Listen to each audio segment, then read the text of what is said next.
What is going on, beautiful people? Lee Hammock, your favorite self-aware narcissist, and welcome to another episode of Mornings with Lee Hammock, y'all. Mornings with Lee. I love this series. I love talking to y'all early in the morning. I love getting up, talking narcissism, toxicity. I love it. I love it. Today's episode, y'all, is going to be about how narcissists are evolving, how you can do everything right in vetting someone, right? Like you can take your time, you can see, not ignore the red flags. There might not be any red flags, and still sometimes end up with a narcissistic person. Um, I say this all the time, y'all. And this is not me trying to scare y'all. This is me just trying to help you just understand that, like, even educated people, even therapists, even like, not when I say educated, I mean people who have been educated in the world of narcissism, right? The world of toxicity and whatnot. That type of education right there.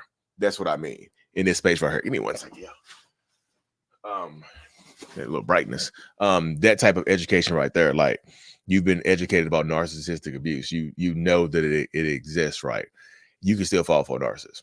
You can still fall for a toxic person because the same information that is out there for you as a survivor, as a thriver, is also available to narcissists, y'all.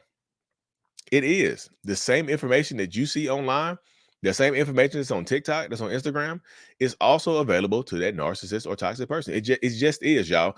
There's not like a narcissist TikTok, right? Narcissistic abuse TikTok is referred to as narc talk, right? You don't have to have a special code or pass an empathy test to get onto narc talk. So a lot of people get on the narc talk, not a lot, but like some people get on the narc talk that are narcissists and think that they are empaths, think that they are being abused, think that they are the victims, and they educate themselves and they become damn near better narcissists because they learn about narcissism. Like you can look at me as an example. I know people are going to go like, well, Lee, isn't that what you're doing? Yes, I use the information that I've learned to help other people. I've talked to thousands of people over the last few years. I do my coaching. My one-on-ones. I have my support group at courses.mentalhealness.net. I have my courses and things like that. I use my knowledge base to help people. You can find everything at mentalhealness.net, by the way. My books, my courses, my kids' book, Remember It's Not Your Fault, is also available over there as well on mentalhealness.net. But y'all, this is what I have to say to people. And this is going to say a lot. It means a lot. You have to be ready, like, and understand that, like, you can still do everything right and end up with a toxic narcissistic person.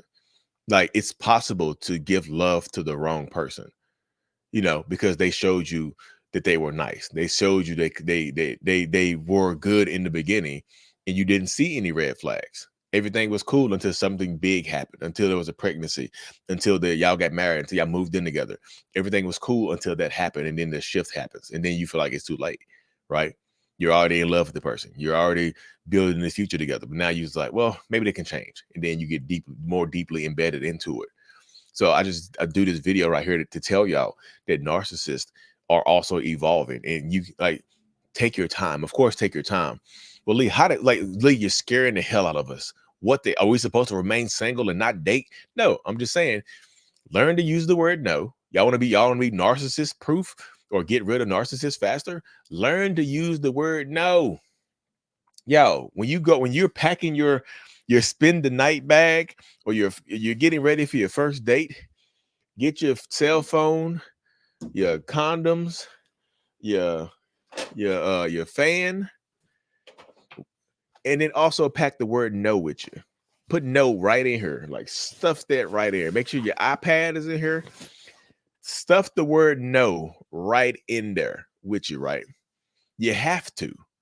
And I say this because it helps you out in the end. Using the word no will reveal people faster than what they would. Like I said, if you say the word no or set boundaries, it helps people reveal their true character, because narcissists, it's very hard for them to take the word no.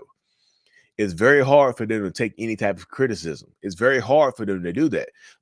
So learn to give people constructive criticism. You don't have to say yes to everything, y'all, because I'm not trying to scare you. I'm just trying to help you understand that you can be 2, 3, 4 months into it, 6 months into it, a year into it, and everything can be good. And then boom, it switches up because something big happens. Something triggers the narcissism to, the narcissism is like, it's kind of like a old virus in the permafrost. You know how the permafrost is up there at the North Pole, the South Pole, right here in Antarctica. They got the layer of permafrost ice that doesn't melt, and then when it does melt, it unleashes some type of deadly bacteria or deadly virus that has been dormant or extinct for a long time. It's kind of like that. Narcissistic people, some of them have a level of permafrost within themselves, and something happens that melt it away, and then like the narcissistic genes get released, and they become super toxic. They become they damn near become unrecognizable relationship wise with you. Like, who the hell who are you? Who this? You be confused as hell because you don't understand, you don't know who you're dealing with anymore.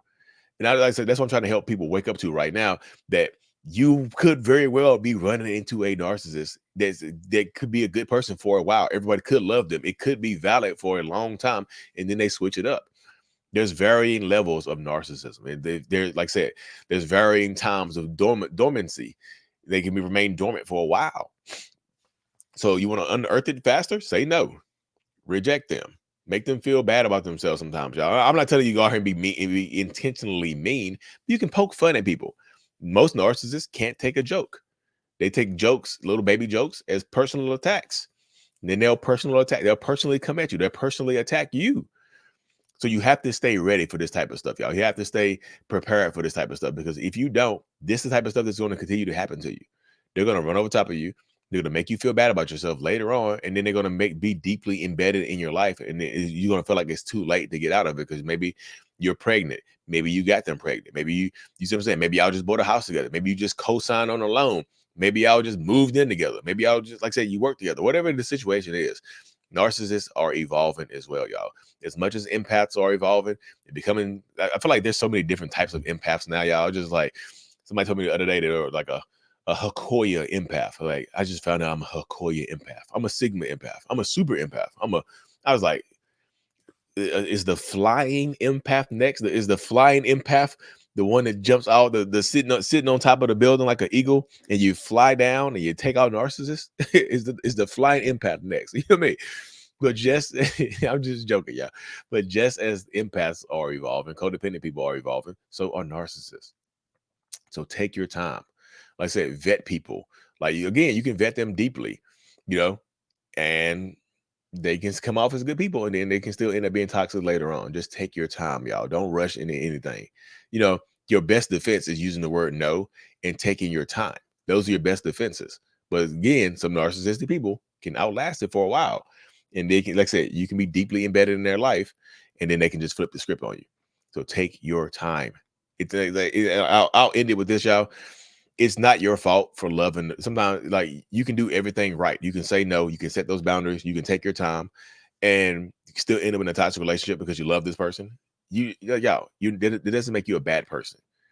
You just love the wrong person, and that's okay.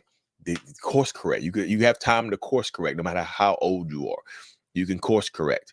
You can start to empower yourself and stay as strong as you can, y'all. Anyway, y'all, if y'all haven't, y'all, make sure y'all subscribe to my other channel. It's called Lee Actions. It's over there. Lee Actions, at Lee Actions. It's in the description of every video and podcast that I do. Make sure you check it out over there. I do my reaction videos, my story time. Everything is over there on my other channel, y'all. Make sure you subscribe to this channel. We're creeping up on 500,000, which is insane to the membrane. It's crazy, y'all. Anyways, y'all, like and subscribe to this channel. And as always, y'all, Mr. Hoodlum is out. Thank you so much for making it to the end of my video. I am extremely grateful for you. Have no idea. If you haven't already, make sure you go ahead and subscribe to the channel. Helps reach more people. And click on the screen to watch another video or to browse through another playlist. There's also a link on the screen to check out my courses and my support groups to help you heal and understand what you've been through. Thank you so much again. I will see you in the next video.